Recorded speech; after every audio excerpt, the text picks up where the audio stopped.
અને નવસારીમાં ચાલતી ભાજપની સેન્સ પ્રક્રિયાને લઈને ધારાસભ્ય આરસી પટેલનો આરોપ. જલાલપોરના ધારાસભ્ય આરસી પટેલે મોવડી મંડળના નિર્ણય પર સવાલ ઉઠાવ્યા છે.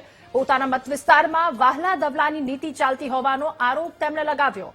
આજ દિન સુધી વેજલપોરના 5 વોર્ડમાં જીતતા આવ્યાનું તેમણે કહ્યું. તો આ વખતે મોવડી મંડળ કોને ઉમેદવારી આપે છે એના પર જીતનો આધાર છે, આરસી પટેલે કહ્યું. અગાઉ જિલ્લા પંચાયતમાં જલાલપોરને મહામંત્રી પદ ન મળતા વિવાદ થયો હતો. ત્યારે મહામંત્રી પદ ન મળતા સભ્યો રાજીનામા આપી દીધા હતા. ભાજપે ફરીથી જલાલપોર તાલુકામાં નવા સંગઠનની રચના પણ કરવી પડી હતી. અત્યાર સુધીમાં તો અમારા 5 વોર્ડ ચૂંટાતા આવેલા છે. અત્યારે ટિકિટ પર આધાર રાખશે, કોને ટિકિટ આપે કોને નહીં, કારણ કે બધા વાલા દવલા બધા બહુ થયેલા છે. એને કારણે કદાચ ફરક પણ પડે. જોઈએ શું થાય.